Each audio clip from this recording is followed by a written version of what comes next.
We've had a long conversation in our culture about the necessity for self-esteem and happiness, and that's not what I'm talking about.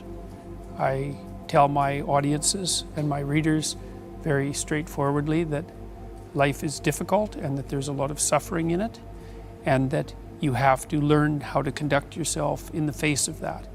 The problem with the pursuit of happiness is that when life storms come along, happiness disappears, and then you're left with nothing. And so you need to pursue something that's deeper than happiness. And if happiness comes along, well then, hooray for you. You don't want to despise it because it's fleeting, but it's much better to pursue things that are meaningful than things that make you happy. It's deeper, and it orients you more appropriately, and it keeps you centered in your own life. It makes you more useful for your family and your community. So that's one thing. And it's a relief to young people to know that the baseline conditions of life are difficult, but that you can still prevail. So it's a funny message in some sense, or a strange message, because on the one hand it's somewhat pessimistic.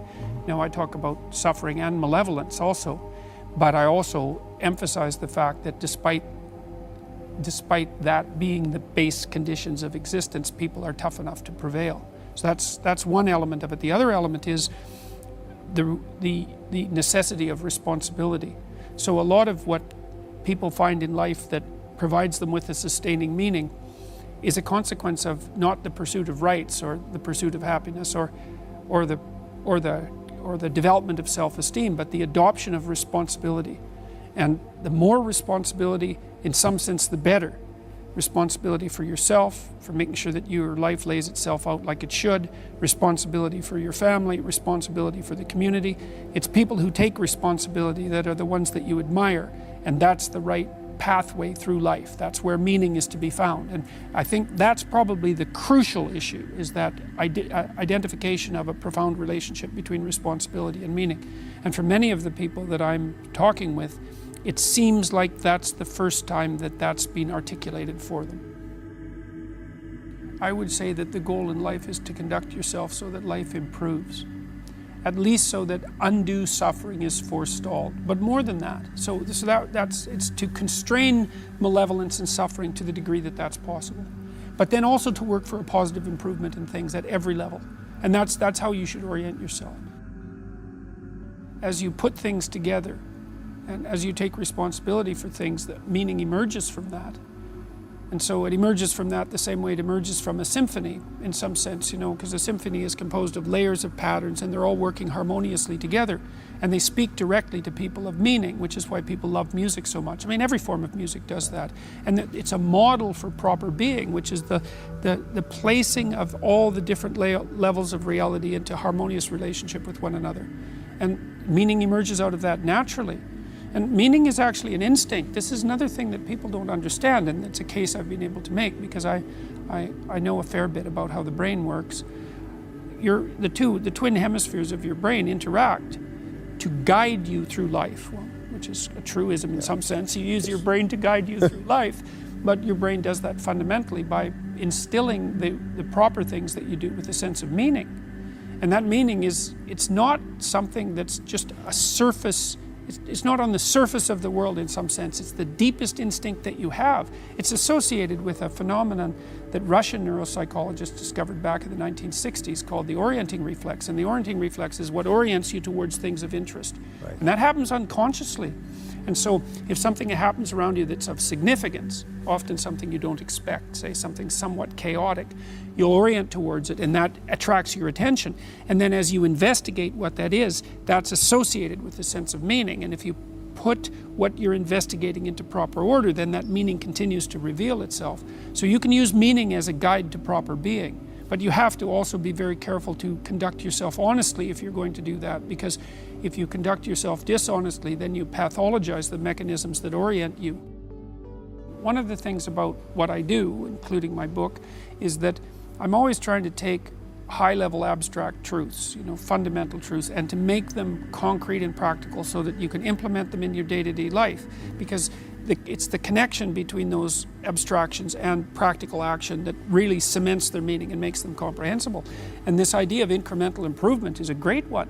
Now, if there are things about your life that are bothering you, or things about the world that are bothering you, then you want to decompose them into solvable sub-problems. And you do this, if you have a child, this is the sort of thing that you do naturally, right? Because you want to set your child a challenge that's sufficiently challenging to push them forward in their development. So that makes it meaningful for the child. That puts them in the zone of proximal development, which is where proper maturation takes place. They'll find that intrinsically meaningful. You want to make it challenging, but also with a reasonable probability of success. And there's an art to that. So you want to set yourself a task that's difficult, but not so difficult you can't attain it. And then what happens is that you step up improvement across time, incrementally. And there's also a certain element of humility to it, right? Which is, don't bite off more than you can chew, right? Don't set grandiose goals, but incremental improvement will get you a tremendous distance. When you don't do that perfectly, and it's not easy to do, you suffer. You know, pain is inevitable. You're going to have pain. Can't make it go away, to your point. It's part of life. In our modern world, we don't like to acknowledge that kind of suffering can afflict us. We think something's wrong with us if we have that kind of suffering. Well, there is something wrong with us if we're suffering, and there's something wrong with the world, because it's an indication that things aren't set in the order they hypothetically could be set if there's undue suffering. And so that is a call to action, and it's a painful call to action, you know, but it's a universal problem. Suffering is built into the structure of existence in some sense, and the fact that you're suffering doesn't mean that there's something isolated about you that's at fault, right? Which is an important. This is why the doctrine of original sin was actually quite useful. It's a way of universalizing everyone's felt sense that they don't live up to their responsibility properly, because you're not all you could be. And unless you understand that that's everyone's problem, every single person has that issue, then it's easy to become discouraged and crushed by that. And the major advantage, I think, to making a case very strongly that one of the fundamental realities of life is its suffering, is that it's actually a relief to people to hear that. Because they suspect it, well, they know it, but no one's forthright about it. It's like, yeah, life is suffering. Okay, fine, so where does that leave us? Well, here's where it leaves us. It turns out that even though life is suffering, if you're sufficiently courageous and forthright and honest, let's say, in your approach, and you don't shy away, what you'll find is that there's something within you that will respond to the challenge of suffering with the development of ability that will transcend the suffering. So the pessimism is, yeah, well, life is rife with problems at every level. But the upside is, if you turn and confront that voluntarily, that you'll find something in yourself that can develop and master that. And so the optimism is nested in the pessimism. And that's extremely helpful to people, especially people who are struggling, because they think, oh my God, life is so difficult. I don't know if I can stand this. There must be something wrong with me. Does anybody else feel this way? And you can say, yes, everyone feels that way at some time. But that's, and it is as bad as you think, but you're more than you think you are. You're more than you think you are. And what I really like about this too is it's very much in keeping with the clinical data. So for example, what you do as a clinician, as a clinical psychologist, as a psychiatrist, as any mental health professional who's well trained, is if people are afraid of something that's standing in their way as an obstacle, like maybe you're trying to develop your career and you're afraid of public speaking. Well, I could try to calm you down about your fear and protect you from the challenge that would be associated with public speaking. You say, well, you never have to do that. Or I could say, no, look, you have to learn to present yourself more effectively in public if you're going to develop your career. And you're afraid of it. So let's break down what you're afraid of into 10 steps or 20 steps until we can find a step that's small enough so that you can actually master it. And let's assume that with 3 years of diligent practice that you could become a competent public speaker, at least one that isn't terrified. And with 5 years you could become an expert. And let's decide how relevant that is to your future prosperity and thriving. And then let's assume that if you break it down properly and take it on step by step in this incremental way that we discussed, that you'll actually master every single bit of it. And the thing that's cool about that is all the clinical evidence shows it works. And not only that, that's actually how you learn in life. Like when you bring a child to the playground and the child is apprehensive about making new friends, you say, okay, well, look, kiddo, stick around me for a minute or two and just watch what's going on. It's like, and the child will calm down. You say, okay, now go 5 feet away. Just go out there a little bit and just see how it goes, and stay out there as long as you can, and if you need to come back for a hug, then no problem. It's like, so then the child can go out 10 feet, and they come back. You say, okay, well now, maybe just go over there and watch those kids. And the child will go out and then come back. And so that's it. It's the child's going out to where they're afraid, seeing that they can master it, and then coming back. The good mother necessarily fails, right? Because as your child emerges, as your child develops, you're a perfect mother up till 6 months. You take care of your child's every need. Okay, well, at somewhere between 6 and 9 months, the child starts to crawl around, starts to become a bit autonomous, starts to be able to do little things on his or her own. You back off. Every time the child steps forward, you step backwards. And maybe you step backwards a little faster even to motivate your child to step forward. And then what you're saying is, it isn't you I care about, it's who you could be.